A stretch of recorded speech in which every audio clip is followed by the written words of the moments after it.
Good evening class 11th। आज हम continue करेंगे केमिकल बॉन्डिंग का चैप्टर। ठीक है।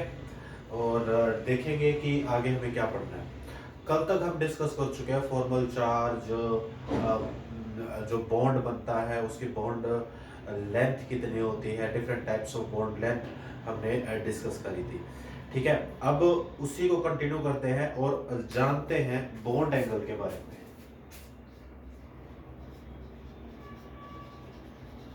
बॉन्ड एंगल क्या चीज होती है? जब कोई मॉलिक्यूल बनता है, जैसे H2O है, H2O जब बनेगा तो H, ये वाली जो आर्क बन रही है HOH, ठीक है, the angle between HOH is called, मान लो ये एंगल A है, जो ये एंगल है वो क्या है? Angle A। This is called bond angle. जो ये बॉन्ड एंगल होता है ये हम क्यों पढ़ते हैं? ये हम इसकी अरेंजमेंट को डिस्कस करने के लिए पढ़ते हैं कि जो स्ट्रक्चर है या शेप है मॉलिक्यूल की वो कैसी है।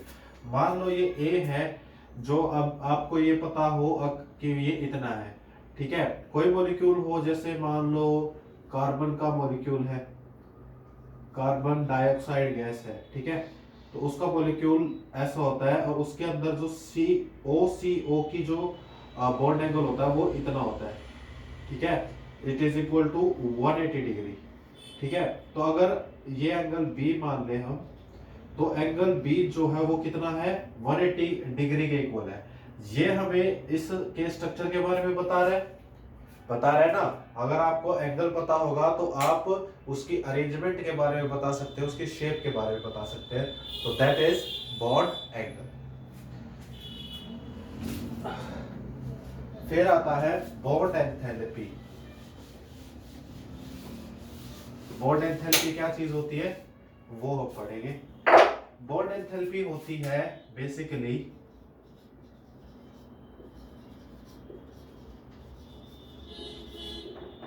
जैसे कि H2 मॉलिक्यूल है, H2 मॉलिक्यूल को अगर तोड़ेंगे, HH के दो एटम बनाएंगे, इस प्रोसेस में जितनी एनर्जी रिक्वायर्ड है डेल्टा H जो आएगा उसको बोलेंगे बॉन्ड एंथैल्पी। ठीक है। ये एक एक्सपेरिमेंटल डेटा है जिससे हमें पता चलता है कि जो H2 के बीच में, HH के बीच में जो बॉन्ड है वो कितना स्ट्रॉन्ग है। जितनी एनर्जी देनी पड़ेगी, जितनी इसकी वैल्यू हाई आएगी, उतना ही वो बॉन्ड स्ट्रॉन्ग है या वीक है हमें पता चल जाएगा। ठीक है। तो that is bond enthalpy.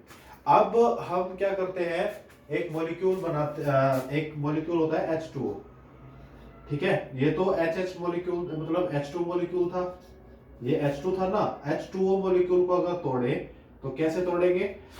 H2O को तोड़ते हैं तो H प्लस OH, एक बॉन्ड तो ये तोड़ दिया। अभी मैंने H2O बना के दिखाया था तुम्हें, ऐसे बनाया था ना। तो पहले तो इस बॉन्ड को तोड़ा तो H आ गया और OH आ गया। अब उसके बाद क्या हुआ? अब इस OH को भी तोड़ेंगे, इस OH को तोड़ेंगे तो क्या मिलेगा? Oxygen and hydrogen. तो पहले जो मिला H1 वो मान लो X था और H2 मिला वो था Y। ठीक है। सेम नहीं होता है। सेम क्यों नहीं होता है वो आगे पढ़ेंगे।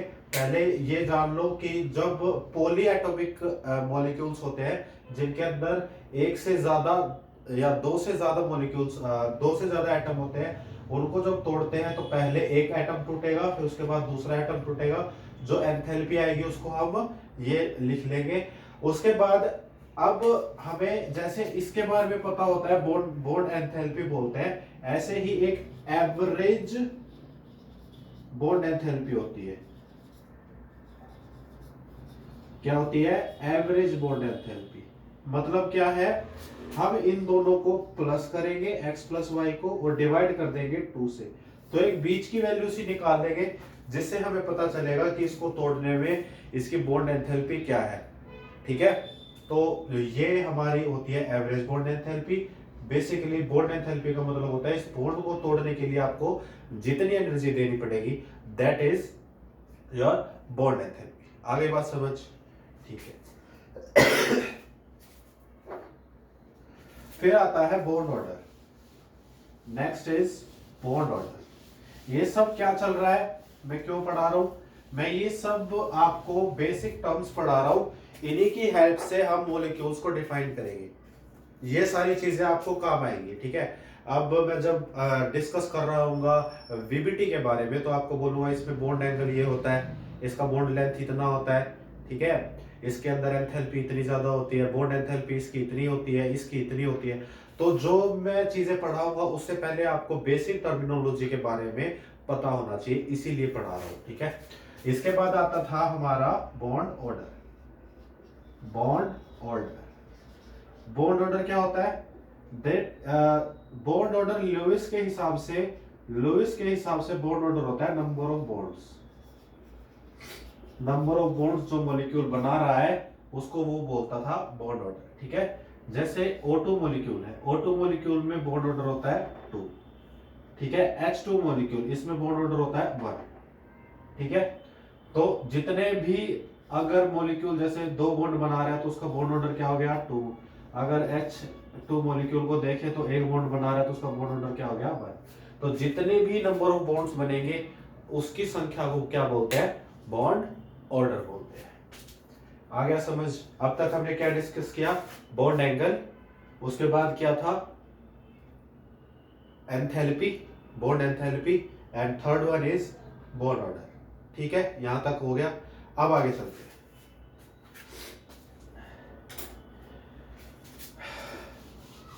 अब जो ये बॉन्ड ऑर्डर है ना, इसकी एक खास बात पढ़ लेते हैं। ये जो है ये औरों से जो ऊपर पढ़ाई गई चीजें थी उनसे कैसे क्या करता है? कनेक्ट करता है। जैसे बॉन्ड ऑर्डर है, बॉन्ड ऑर्डर जितना ज्यादा होगा, जितने नंबर ऑफ बॉन्ड ज्यादा होंगे उतनी ही बॉन्ड एंथैल्पी भी ज्यादा होगी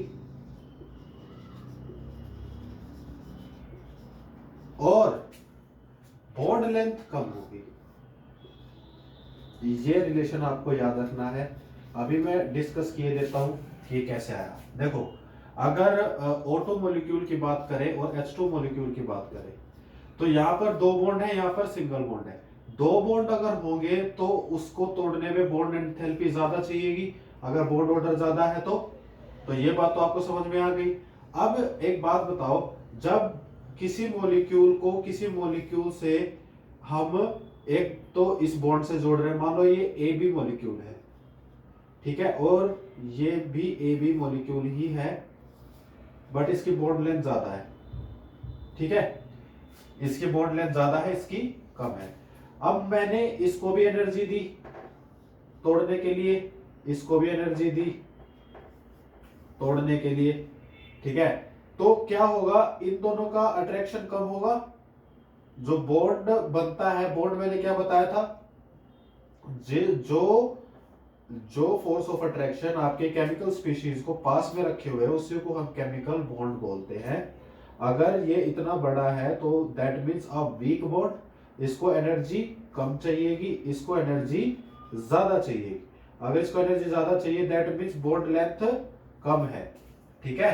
तो सीधी सी बात है, बॉन्ड ऑर्डर ज्यादा, बॉन्ड एंथैल्पी ज्यादा। तो बॉन्ड एंथैल्पी मतलब बॉन्ड एनर्जी ज्यादा कब होगी? जब बॉन्ड लेंथ क्या हो? कम हो, है ना। देखो, बॉन्ड लेंथ कम है तभी एनर्जी ज्यादा चाहिए हमें, ठीक है। तो ये रिलेशन आपको केमिकल बॉन्ड में बहुत ज्यादा आगे हेल्प करने वाला है जब हम मॉलिक्यूल्स को डिस्कस करेंगे कि ये मॉलिक्यूल ऐसा होता है, ये मॉलिक्यूल वैसा होता है, तो उसके अंदर आपको ये रिलेशन काम आएगा। सीधी सी बात है, अगर बॉन्ड ऑर्डर बढ़ाओगे तो नंबर ऑफ बॉन्ड्स बढ़ेंगे, नंबर ऑफ बॉन्ड बढ़ेंगे तो एनर्जी ज्यादा देनी पड़ेगी उनको तोड़ने के लिए। अगर एनर्जी ज्यादा देनी पड़ रही है दैट मींस वो पास में है। जब मल्टीपल बॉन्ड बनता है तो मॉलिक्यूल अपने आप जो होते हैं, एटम जो होते हैं वो पास आ जाते हैं। तो ये सब हो गया आपका बॉन्ड ऑर्डर के बारे में, ठीक है। फिर आता है आपका एक कंसेप्ट रेजोनेंस। रेजोनेंस क्या बोलता है? ये बोलता है कि जो चार्ज्ड स्पीशीज होती है, कैटायंस होते हैं, एनायंस होते हैं, उनको एक स्ट्रक्चर से आप डिफाइन नहीं कर सकते। जैसे मैंने ओजोन का एग्जांपल दिया था आपको, एग्जांपल दिया था, ठीक है। ओजोन को आप ऐसे भी बना सकते हो, यहां पे डबल बॉन्ड है, यहां पर सिंगल बॉन्ड है। आप ऐसे भी बना सकते हो कि यहां पर तो डबल बॉन्ड हो जाए और यहां पर सिंगल बॉन्ड हो जाए। आ गई बात समझ? Double bond single bond, double bond single bond, आ गई बात समझ? अब क्या है कहने की बात? अब ये है कि अब आपको कैसे पता चला ये दो स्ट्रक्चर्स में एग्जिस्ट करता है? हम क्या करते हैं, हम एक मॉलिक्यूल को पकड़ते हैं, उसका टेम्परेचर बहुत लो कर देते हैं। टेम्परेचर लो करने से ये इस ट्रांजिशन स्टेट में नहीं जाएगा। फिर हम देखते हैं कि इसका जो बॉन्ड लेंथ है और इसकी बॉन्ड लेंथ कम ज्यादा आएगी। डबल बॉन्ड की जो बॉन्ड लेंथ होती है वो कम होती है, सिंगल बॉन्ड की जो बॉन्ड लेंथ होती है वो ज्यादा होती है। फिर अगले ही पल जब देखा गया ट्रांजिशन स्टेट का जो मॉलिक्यूल हमने फंसा के रखा था, उसमें देखा कि जिसकी पहले बॉन्ड लेंथ ज्यादा थी अब कम हो गई, और जिसकी कम थी उसकी ज्यादा हो गई। दैट मीन्स ये रेजोनेट कर रहा है, घूम रहा है, कभी ये बन रहा है कभी वो बन रहा है। तो इसको बोलते हैं रेजोनेंस। रेजोनेंस, ठीक है, इसको बोलते हैं रेजोनेंस। और जब ये एक स्ट्रक्चर दूसरे स्ट्रक्चर में क्या कर रहा है, रेजोनेंस कर रहा है, तो इन दोनों स्ट्रक्चर्स को बोलेंगे रेजोनेटिंग स्ट्रक्चर्स। क्या बोलेंगे, रेजोनेटिंग स्ट्रक्चर्स। ये सब है ना, रेजोनेंस जो होता है मेनली आपको ऑर्गेनिक में बहुत हेल्प करता है। ऑर्गेनिक में इसका बहुत ज्यादा एप्लीकेशन है रेजोनेटिंग स्ट्रक्चर का, रेजोनेंस एनर्जी का।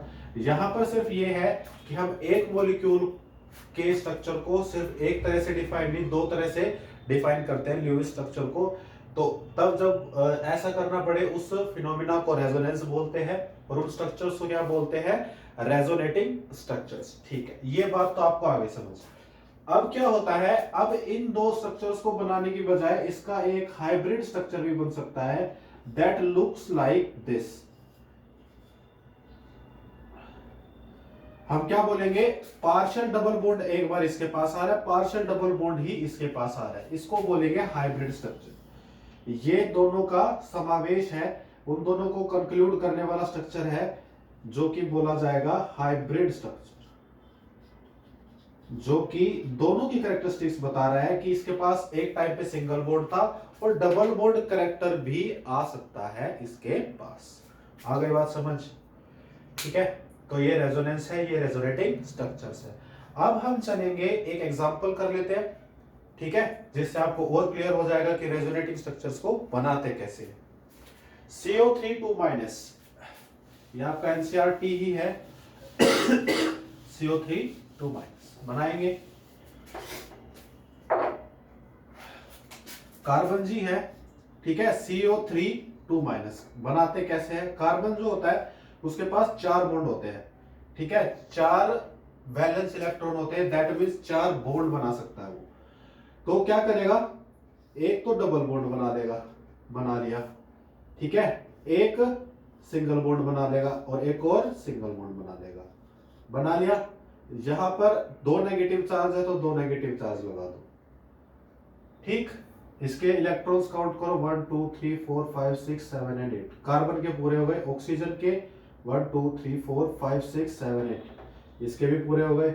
इसके अंदर देखेंगे 1 2 6 होते हैं ना, 6 होते हैं, एक नेगेटिव चार्ज और है 7 और एक 8। इसके पास भी 6 होते हैं। ऑक्सीजन खाली जब होता है तब कितने होते हैं, 1 2 3 4 5 6 होते हैं। अब नेगेटिव चार्ज आ गया तो एक इलेक्ट्रॉन और आ गया, ठीक है, 7 हो गए। अब शेयरिंग है तो कार्बन वाला इलेक्ट्रॉन भी आ गया इसके पास, तो 8 हो गए इसके ऐसे पूरे। तो इनके पास 8 इलेक्ट्रॉन हो जाते हैं। ये मैं पहली वीडियो में बता चुका हूं कैसे होता है, क्यों होता है। अब मैं रेजोनेटिंग स्ट्रक्चर की बात कर रहा हूं। तो एक स्ट्रक्चर तो ये हो सकता है, फिर क्या हो सकता है, ये डबल बॉन्ड इस पे आ जाए तो ये डबल बॉन्ड इस पे आ जाएगा, तो ये ऐसे बन जाएगा, इसके पास क्या आ जाएगा, फिर नेगेटिव चार्ज आ जाएगा, तो ये आ गया। अच्छा, एक और स्ट्रक्चर बना सकते हैं, एक बार यहां आ चुका, एक बार यहां आ चुका, अब यहां रहता है, तो कार्बन के ऊपर डबल बॉन्ड आ जाए और यहां पर सिंगल सिंगल बॉन्ड ही रह जाए, तो ये भी हो सकता है आपका रेजोनेटिंग स्ट्रक्चर। आ गई बात समझ। ये आपका क्या है, CO3 2- मॉलिक्यूल का रेजोनेटिंग स्ट्रक्चर है, ठीक है। इसका हाइब्रिड स्ट्रक्चर आप मुझे कमेंट बॉक्स में बनाकर दिखा सकते हैं या मुझे बता सकते हैं, ठीक है। या फिर जब वीडियो स्टार्ट होती है तो उसमें एक इंट्रो पेज होता है, उसके अंदर मेरा व्हाट्सएप नंबर है, आप उस पर भी सेंड करके मुझे बता सकते हैं कि इसका हाइब्रिड स्ट्रक्चर क्या होगा। रेजोनेटिंग मैंने बना दिया है, ठीक है। तो आज की वीडियो में हमने सारे जितने भी कंसेप्ट थे वो पढ़ लिए हैं। एक डायपोल मूवमेंट रहता है, वो हम कल की वीडियो में पढ़ेंगे। और फिर उसके बाद इन सब कॉन्सेप्ट्स को अप्लाई करना सीखेंगे और मॉलिक्यूल्स को देखेंगे कि वो कैसे दिखते हैं। एटम की जानकारी एटॉमिक स्ट्रक्चर में कंप्लीट हो चुकी है, मॉलिक्यूल्स की जानकारी केमिकल बॉन्ड में खत्म होगी। Thank you so much for watching this video and please subscribe the channel and thank you so much.